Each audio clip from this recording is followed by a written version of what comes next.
Assalamualaikum warahmatullahi wabarakatuh. Apa kabar anak-anak yang soleh dan soleha? Jumpa lagi di pembelajaran pendidikan agama Islam bersama Bu Mary. Kali ini kita akan belajar tentang tawadu, ikhlas, dan mohon pertolongan.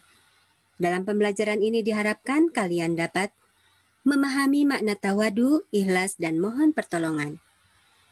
Menjelaskan pengertian tawadu, ikhlas, dan mohon pertolongan, serta dapat memberikan contoh sikap tawadu, ikhlas, dan mohon pertolongan. Baiklah anak-anak, sebelum belajar, mari kita membaca doa terlebih dahulu. Bismillahirrahmanirrahim. Rabbi zidni ilman, warzuqni fahman, wa alhiqni bis-shalihin. Amin. Minggu yang lalu kita sudah membahas tentang Asmaul Husna.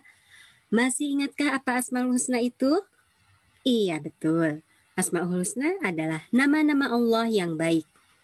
Baik di sini menunjukkan bahwa sifat Allah yang maha agung dan mulia.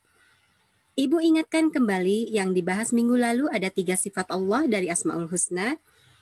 Di antaranya Al-Alim artinya maha mengetahui, As-Sami artinya maha mendengar, dan Al-Wahhab artinya maha pemberi. Nah, itulah anak-anakku yang materi minggu lalu. Sekarang kita akan membahas materi tentang tawadu, ikhlas, dan mohon pertolongan. Yuk kita simak sama-sama. Menerapkan sifat baik harus dibiasakan dari kecil, supaya sudah dewasa dia sudah terbiasa melakukan hal-hal yang baik. Pada pelajaran ini kita akan membahas akhlak terpuji atau akhlak mahmudah. Di antaranya yang pertama, tawadu. Tawadu secara bahasa artinya rendah hati. Maksudnya merendahkan diri tanpa menghinakan dan meremehkan harga dirinya. Jadi tawadu kepada Allah adalah merendahkan diri dan hati di hadapan Allah Subhanahu wa Ta'ala, yang dilandasi oleh kesadaran akan kebesaran dan keagungan Allah sebagai pencipta alam semesta. Lawan dari tawadu yaitu takabur, artinya sombong. Sebagaimana sabda Nabi Muhammad Sallallahu Alaihi Wasallam, yang artinya, Wa innallaha auha ilayya antawadu'u hatta la yafkhara ahadun ala ahadin wa la yabghi ahadun ala ahad. Artinya, sesungguhnya Allah telah mewahyukan kepadaku untuk tawadu atau rendah hati, hingga tidak ada seorang pun yang menyombongkan dirinya terhadap yang lain, dan tidak ada seorang pun yang menganiaya terhadap yang lainnya. Hadis riwayat Muslim. Yang kedua yaitu ikhlas. Ikhlas menurut bahasa artinya murni, bersih atau jernih, dan tidak tercampur sesuatu. Jadi pengertian ikhlas dalam perbuatan yaitu pembersihan perbuatan dari pamrih atau pujian manusia. Jadi ikhlas adalah perbuatan yang hanya ditujukan untuk mencari keridhaan Allah semata. Firman Allah dalam surat Al-Ghafir ayat 65. A'udzu billahi minasyaitonir rajim. Huwal hayyu la ilaha illa huwa fad'uhu mukhlisin. Fad'uhu mukhlisina lahuddin. Alhamdulillahi rabbil alamin. Artinya, dialah yang hidup kekal, tidak ada Tuhan selain Dia. Maka sembahlah Dia dengan tulus ikhlas beragama kepadanya. Segala puji bagi Allah, Tuhan seluruh alam. Ada satu hadis Nabi Muhammad Sallallahu Alaihi Wasallam yang bunyinya,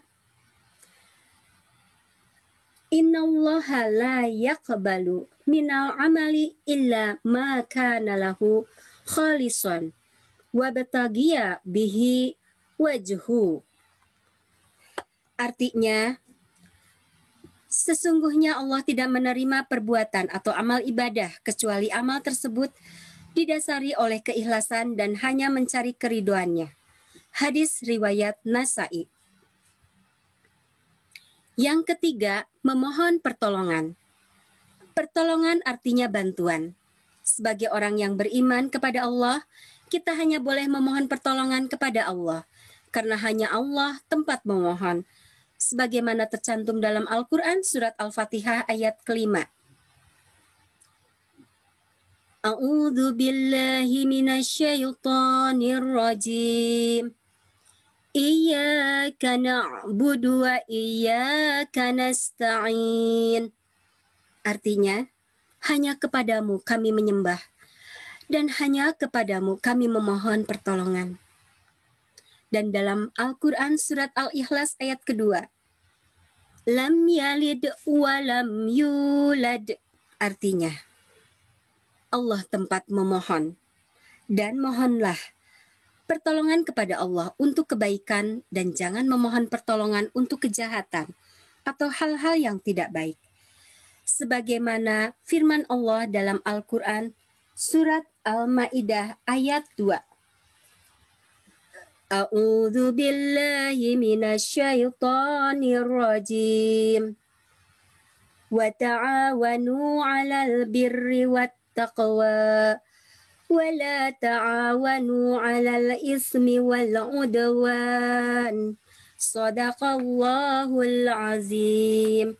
Artinya, dan tolong menolonglah kamu dalam mengerjakan kebajikan dan takwa, dan jangan tolong menolong dalam berbuat dosa dan permusuhan. Nah, anak-anakku, kesimpulan dari pembelajaran kita hari ini, yang pertama yaitu tawadu adalah merendahkan diri dan hati di hadapan Allah yang dilandasi oleh kesadaran akan kebesaran dan keagungan Allah Subhanahu wa Ta'ala sebagai pencipta alam semesta, dan bukan merendahkan diri di hadapan manusia, karena merendahkan diri di hadapan manusia itu sesuatu yang hina dan tidak punya harga diri.